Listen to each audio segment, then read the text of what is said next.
Hi friends, मैं अभिषेक आपका अपने इस यूट्यूब चैनल मैथ एक्सप्रेस में स्वागत करता हूँ। एसएससी के लिए, रेलवे के लिए उन प्रश्नों जिन्हें बनाने में आपको बहुत परेशानी होती है या तरह तरह के ट्रिक सीख के जाते हैं परंतु परीक्षाओं में नहीं बन पाते या बनने में झमेले होते हैं, वैसे प्रश्नों को जानने के लिए और साथ ही मैथ को बहुत ही पूर्णता से समझने के लिए आप हमारे चैनल पर आइए, जहाँ पर मैं मैथ को, गणित को दोनों देखिए बहुत ही सिंपल तरीकों से रखता हूँ ताकि आप उन व्यवहारिक पहलुओं को समझ सकें जहां पे आपसे गलती होती है। और हाँ, जब एक बार आप मैथ सीख लेते हैं तो इतना बार अभ्यास कीजिए कि परीक्षाओं में बहुत ज्यादा बनाने की जरूरत न पड़े। ठीक है, आइए आपका समय नष्ट न करते हुए आज हमने 3 प्रश्नों का सेट रखा है समय काम से, जो विभिन्न प्रकार से होते हैं। और हाँ, इस तरह की चीजों को आपने पहले भी देखा होगा परंतु वो अलग अलग तरीकों से देखा होगा। प्रश्न क्या है, ए, बी तथा सी एक कार्य को अलग अलग 18, 24 एवं 36 दिनों में करते हैं।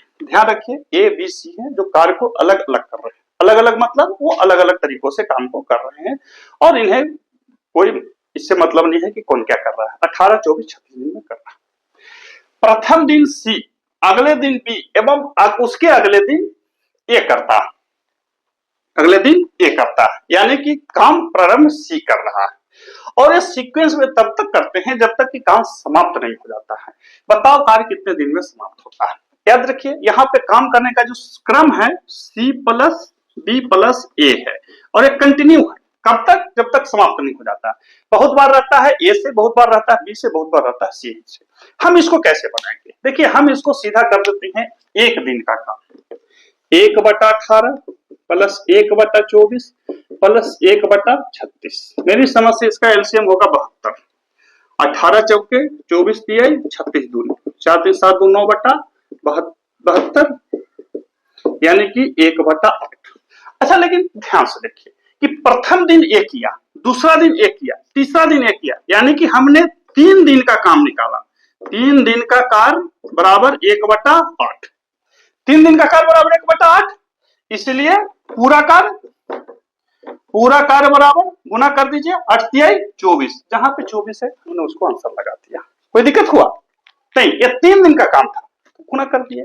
एक और कहता है कि आप 1/8 गुने कितना करें कि यह एक काम हो जाए, तो जितना यहां भरना पड़ेगा उसी 3 से गुना हो जाएगा। यहां 8 भरना पड़ेगा तो 8 तिहाई 24 कर सकते हैं।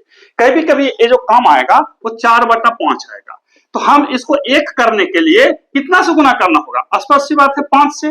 तो उसी चीज को आपको यहां रखना होता है, लेकिन यहां पे कंफ्यूज नहीं हुए। हमने जैसे 3 दिन का काम 1/8, पूरा काम 24 दिन में पूरा कर देगा। और इस तरह से हम प्रश्नों को ऐसे ही समझने और समझाने का प्रयास करते हैं। अभ्यास करना आपका काम है। फटाफट अगले से प्रश्न को देख लेते हैं।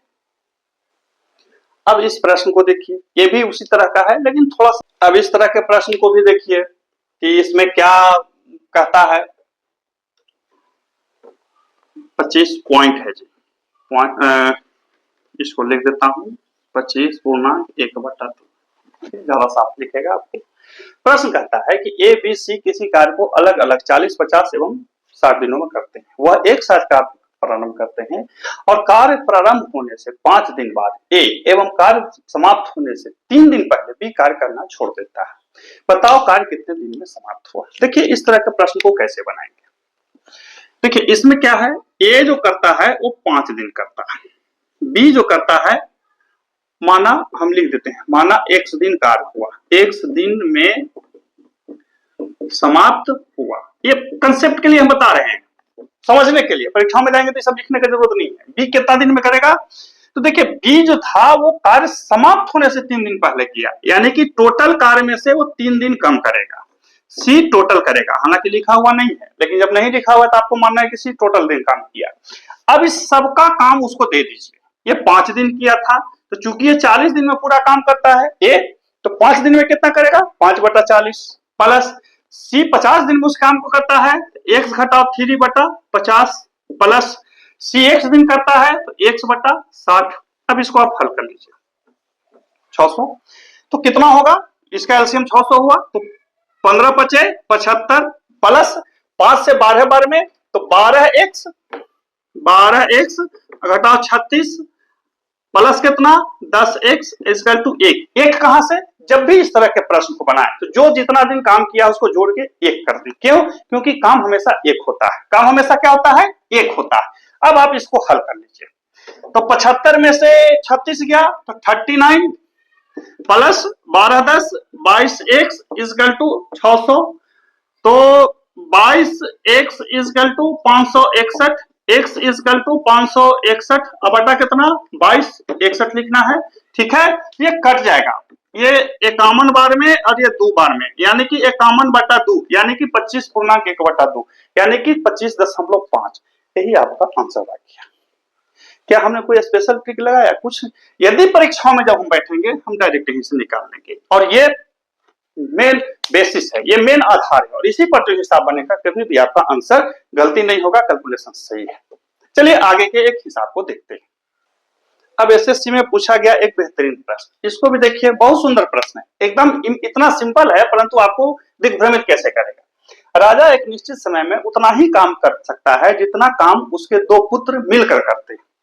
उसके दोनों पुत्र अलग अलग एक कार्य को क्रमशः 15 दिन एवं 18 दिन में करते हैं। अकेले राजा उस काम को कितने दिन में करेगा? देखिए ये प्रश्न इतना उलझा रहा है, वस्तुतः यह पूछ रहा है कि राजा अकेले दोनों मिलाकर के काम करता है, अकेले कितना दिन में करता है? कुछ नहीं आपको करना, 1/15 प्लस 1/18 दोनों का एक दिन का काम होगा, उसको निकाल दीजिए, जो आएगा उसको उल्टा कर दीजिए, वो राजा करेगा। लेकिन ये तो परीक्षा में बनाने वाला होगा, समझना कैसे है?